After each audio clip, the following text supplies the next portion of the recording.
Welcome to Masterpiece Women. This is Tina Raines, and I'm the founder of Masterpiece Women, and I am so excited to have you here today. We are a community of authentic women from all over the world, growing together personally, professionally, building businesses and ministries together. And today you're going to hear from a great speaker. So grab a cup of coffee or your favorite tea and sit back and grow with us. Thanks for being here, ladies.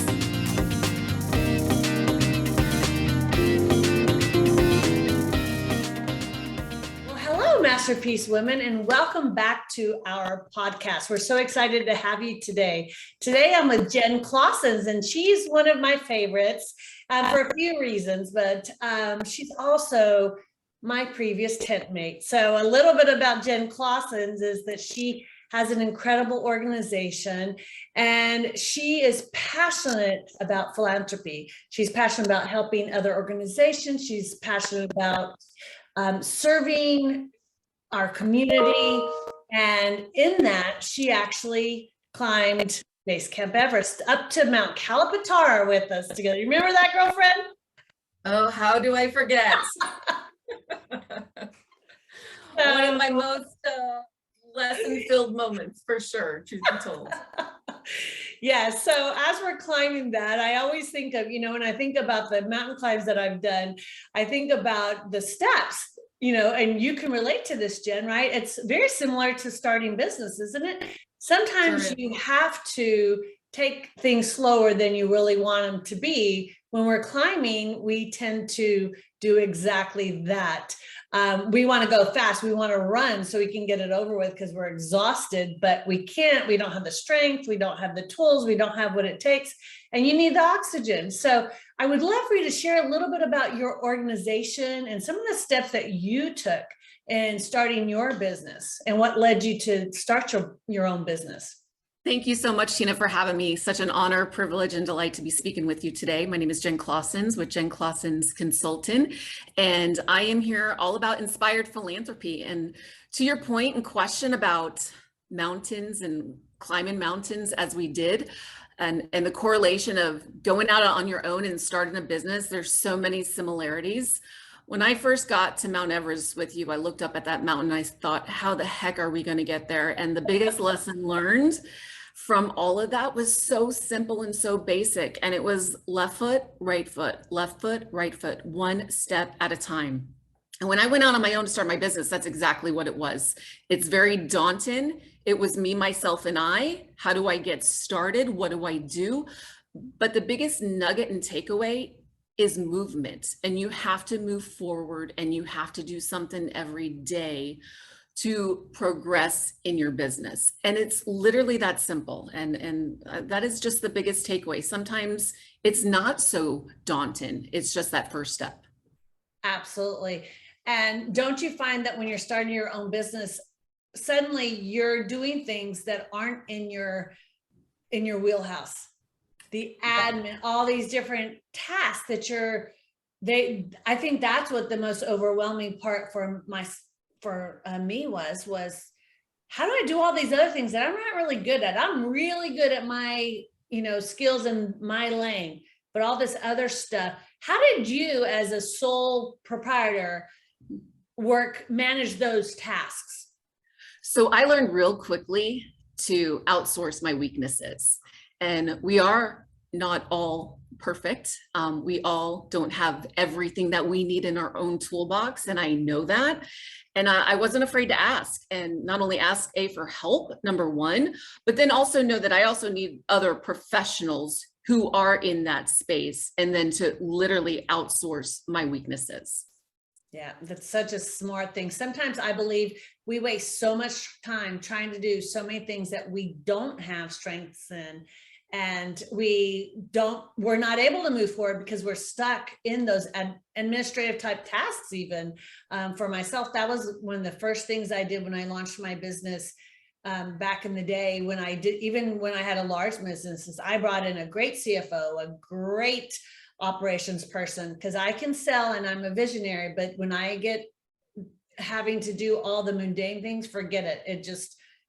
It's like, oh, No, it does. Overwhelming. It's very overwhelming, and then you get nothing done on your to-do list, or I like to say done list. And you know what it does too, it helps you build a great, powerful, strong team as well. So I highly recommend outsourcing your weaknesses.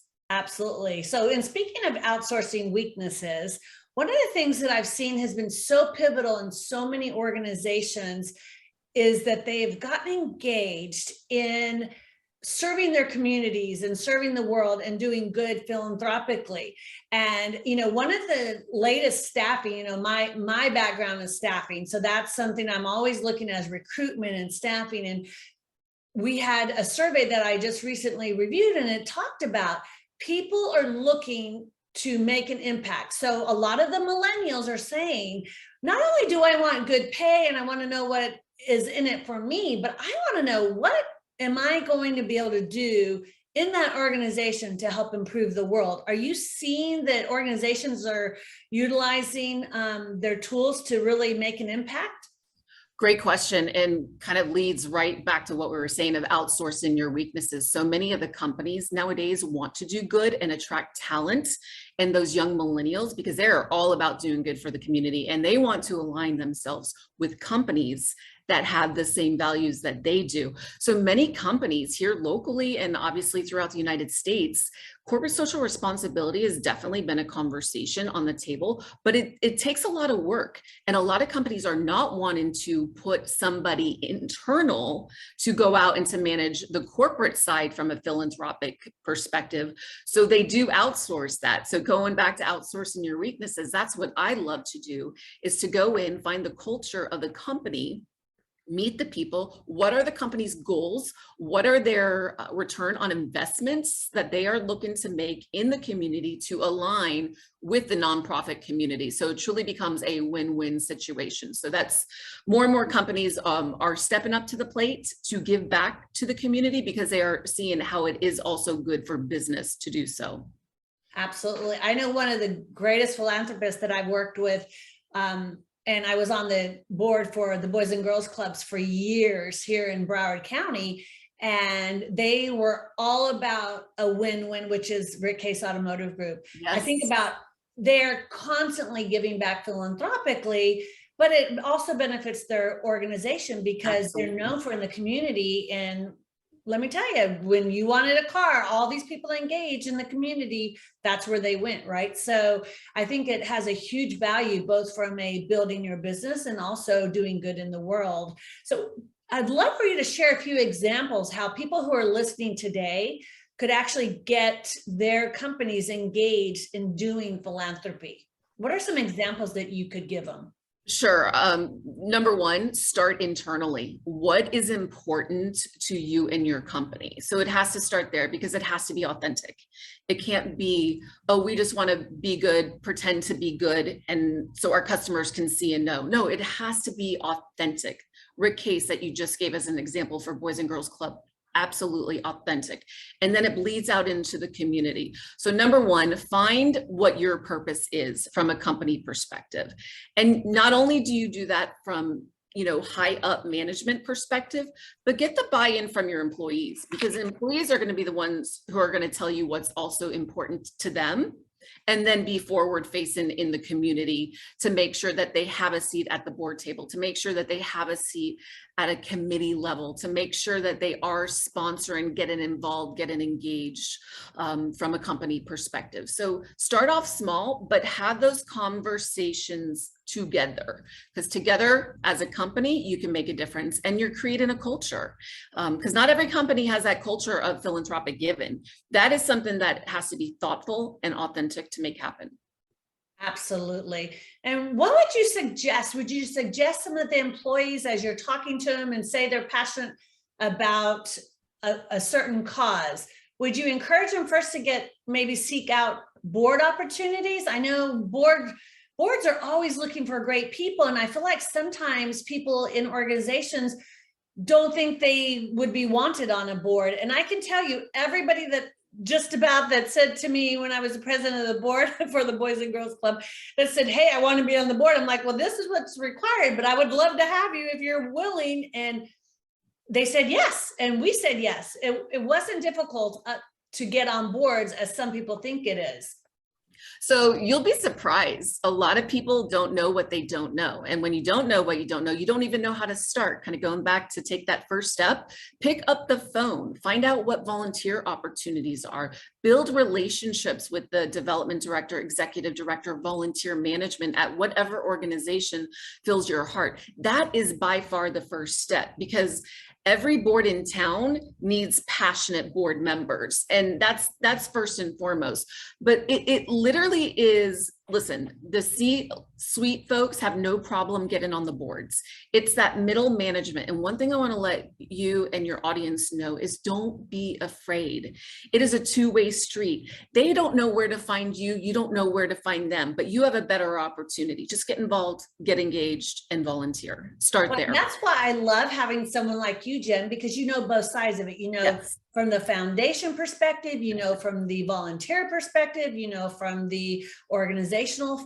I mean, you have all three of it's like a triangle, right?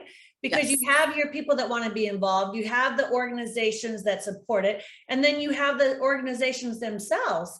And oftentimes the organizations are filled with great hearts and great minds, but they don't know a thing about fundraising, and they don't know a thing about really rallying people as volunteers. So someone like yourself can help them from all different perspectives. So I love that about you. There's not very many of you. You're a rare breed, woman. That I am. I've been told that, you know, come on, tent mate. Hey, that's why they have a Jen Klaassens Appreciation Day, actually April 14th. I read that and I was like, I love that. I could see why people would be so appreciative of you. But from two different organizations, was the Fort Lauderdale Chamber and what was the other one? The City of Fort Lauderdale in Broward County. That's what it was. Yeah. And I love that because you've made such a beautiful impact. And that, you know, to me says, I care about the people around me. And that's really where it starts. You think about building business as well.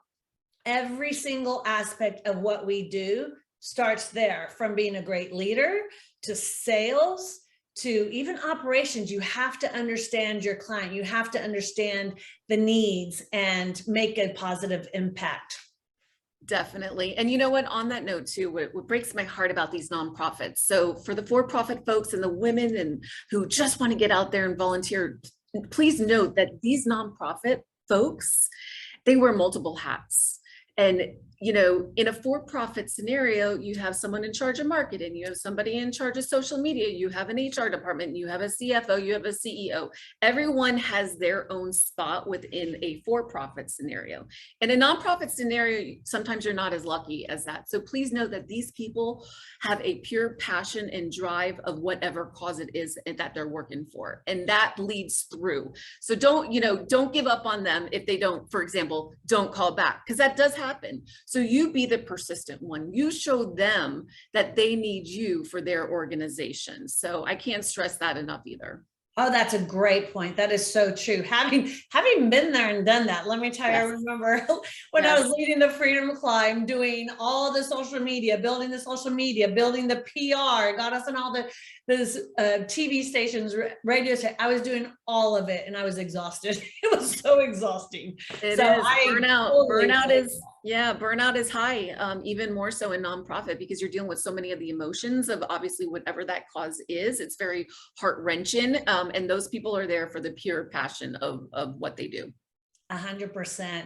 So one of the things that I hear often, and I would love for you to address a little bit, is I have so many women, they have a cause, they have a passion for something, and they want to start a not-for-profit.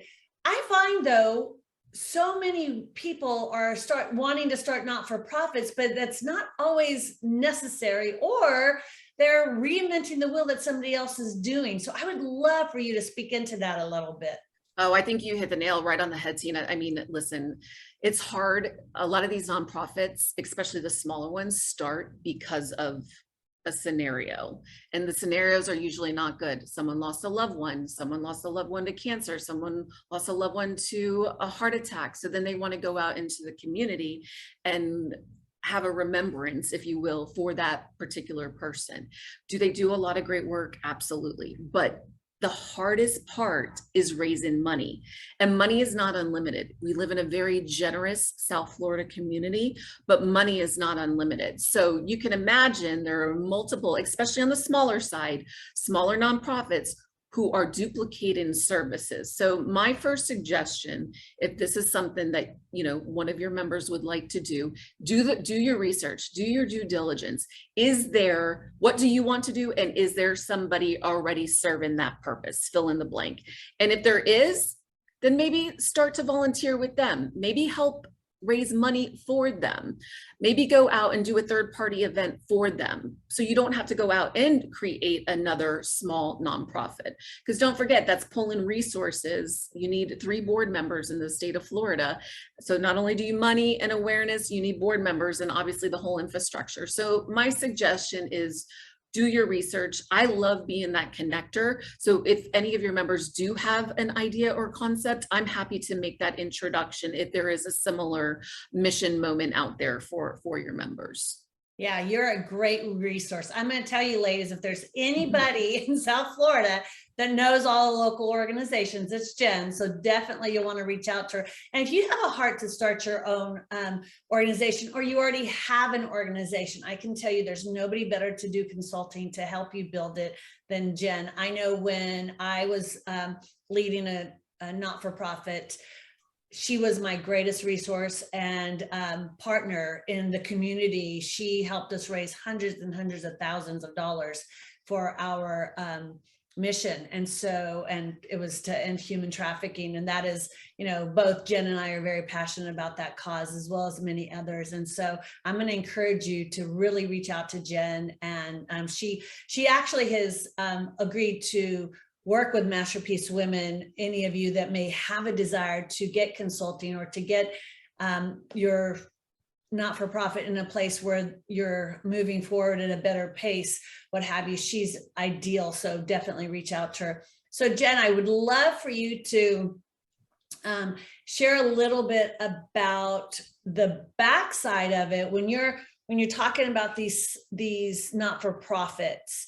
What are a couple of key takeaways that they could learn about really getting more engaged with some of the organizations that you represent, some of the businesses that have a heart for philanthropy? So there's 2 sides to that. First of all, I think just like in anything, it's all about relationships. So start a relationship with an organization that you obviously have a heart and passion for.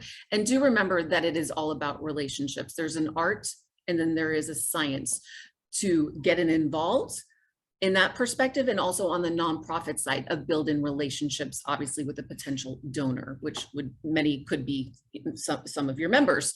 How do they get involved? So always know that it's a 2-way street. Always know that the nonprofit, of course, needs money to continue the mission, to serve and have the impact in our community. So your Masterpiece Women member side of it, know that there are dollars there that they want to give to particular organizations. So it's really, at the end of the day, it's matchmaking. That's really what this boils down to. You have money, you have a passion for a cause, and this is nonprofit over here. How do we make that work?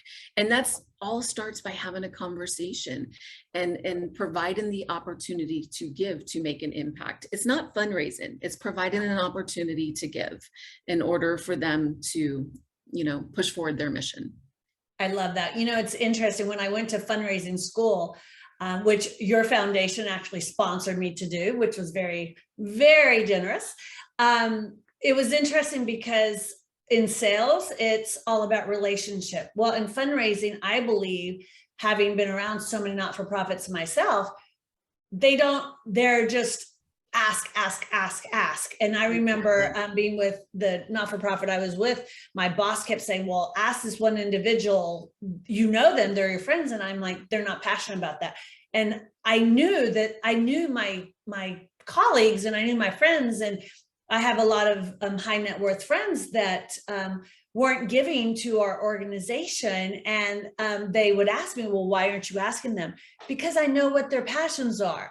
And exactly. I think it's so important that people know who they're dealing with and build that relationship, just like you said. because it's the same as sales. If you don't know what the individual needs and they're looking for, how are you going to provide them with a service? They may not need your service at that time, but if you have a relationship with them, when they do need it, they'll be there. And if you got that right. Right, the same thing when you're fundraising, you build a relationship with them. They may not be passionate about your specific cause, but if you have a strong relationship with somebody, they want to support you because they love you. You got that right. You got that right. And I'll take it one step further from a corporate perspective. When you're going after corporate partners, it's not about, do you want the gold, bronze, silver package? That's not what this is about. It is also about relationships from the corporate perspective as well. But it's also, as a nonprofit, you have assets that they don't have. And it's about aligning your assets. Meaning I might have a 5,000 listserv in order to get out to reach a whole group that you want to reach that you would never be able to reach, but I have that as a nonprofit that I can bring to you, Mr. Corporation. So it's flipping the script on the conversation, and it's not about the gold, bronze, silver, and put your logo here. Let's go deeper. What do you need, business? What do you need? This is what I have, and let's try to make that happen. They might just want to be able to reach one person. Well, then that's so easy. You can make that relationship happen for them. So it's really getting deep. Have deep conversations, not only on the corporate side, but on the individual side as well. Absolutely, which is all back to relationships, right? You got it. You got it. I remember talking to a president of a foundation one day, and they said to me, there's nothing more irritating to me than for somebody to just send me a packet saying, hey, will you sponsor us? They don't know me. They have no idea what our passions are. They have no idea what we want to do. All they care about is them making money. And it's got to be a win-win. When I've ever chaired events, it's exactly that. What are you looking for? And even now with Masterpiece Women, we have a whole sponsorship package. I've tweaked it probably every single time for our individual who is sponsoring us to say, what is of value to you? And Correct. So one person wanted more seats at the luncheons in Fort Lauderdale. One wanted no seats because they're not local and they're not able to utilize them. They wanted just their name out there more. So it's got to be a win-win. And I think that goes back to our business act. When we're trying to acquire new business, it goes to philanthropy. And I think it's a good model in life. Well, it is, and it goes back to the basics, and it all starts with a conversation. If you don't have the conversation, you're going to be guessing wrong, and then you lost them. You know what I mean? But if you have the opportunity to have a conversation and make it focused on them, like you said, it totally flips the script, and they feel valued. Number one. Number two, you're not given a sympathy. Out of desperation, will you sponsor me? No, it changes the conversation. And if we can continue to change the conversation, it does reap the rewards on both parties.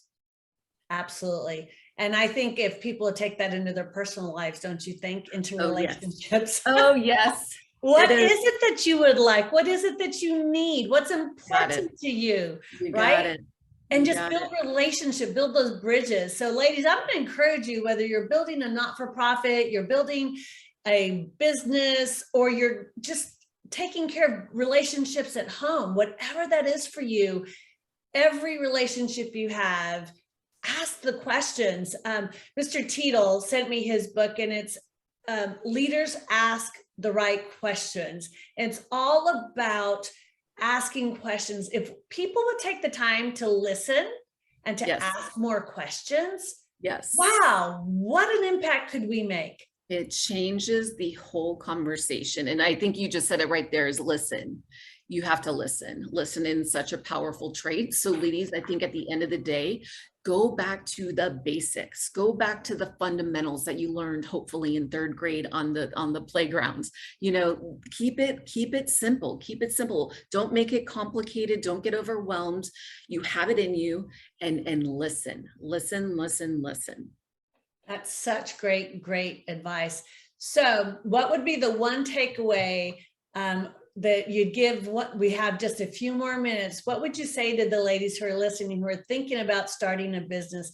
What would be your advice to them? Do it. If you have a dream, it's all on you. Do it, do it, do it. And what you put into it is what you're going to get out of it. What you put into it is what you're going to get out of it. So every day, move that needle forward. Go back to the mountain climbing, one step at a time. But first and foremost, it has to be here. It has to be in your head and heart in order to do it, because as we know, it's a lot of energy. And if you're not passionate and truly want to start a business, don't do it. Go align yourself with somebody else who has, be an asset that way. But if you have it in you, absolutely do it. Life is too short. Amen, girlfriend. Well, when I climbed Kilimanjaro, my memory came up just the other day of my first time. I saw that. And it made me think of it. And I thought of, it's so true, just like we shared about one step at a time. But it also made me think of, you think about when you're going up the mountain, why did we have to take it so slow? Because you needed the oxygen, right? Mm-hmm. And so many women don't give themselves the oxygen they need. They don't give themselves the tools. They don't want to invest in themselves to grow. And the first thing you really need is to know your why. If you don't know your why, it's really hard on those tough days to get through those tough days. And I remember step by step, and I literally had to visualize. There was a little girl that I met in India. Jen also traveled to India with me to see our projects. That was an amazing trip. And there was this little girl that I saw on the street, my first trip, that was 3 years old, and you knew that she was going to be trafficked. And I remember, and they were just saying, now she's begging, but a few years from now, this will be going on. And it rocked my world. And when I was going up those mountains, oftentimes I would visualize her so I could remember my why, because no more than Jen was, I was not a mountain climber. Our first conversation was like, no, I'm not staying in a tent. Hello. And then we did. And I think, and just to add to that point, you go outside of yourself. So same thing. I never climbed a mountain in my entire life. So back to your original question, when I said just do it, is just do it and don't let the fear stop you. Could I have come up with every excuse in the book not to go with you? The answer is yes. I never climbed a mountain. So let's start there. And then the biggest mountain in the world, go big, go home. But that's what I do. So it totally aligned. But truly was the passion behind our why. Absolutely. And the passion was so outside of us. And then collectively as a group was so much more impactful. So could not agree more with what you just said. It is the why. I agree. So ladies, remember your why in those tough days and go for it. That is our piece of advice for the day. And I thank you for joining us, Jen. You're amazing. And I thank you, Masterpiece Women, for being here today. Join us on our next podcast. And don't forget to join our membership, because in our membership, you'll get tools like these. Frequently, we're doing programs together to help your mindset, because when you're building business, you've got to be in a great place with your mindset. If you're not there, join us, because we're doing it in community. And there's nothing better than being with an amazing group of authentic women who encourage each other, empower each other, give each other advice, and also hold each other accountable. I know when I talk to Jen, to give you a perfect example, when I have a struggle, I've gone to her and she just tells me like it is. And that's why I value her input so much, because she's authentic and she's real. And I know that she comes from a place of truth. And that's the kind of women we have in Masterpiece Women. So ladies, I encourage you to join us. The membership, just go to our website, masterpiecewomen.org, and sign up for our membership today. And you can become a part of this incredible community. Have a great day, ladies.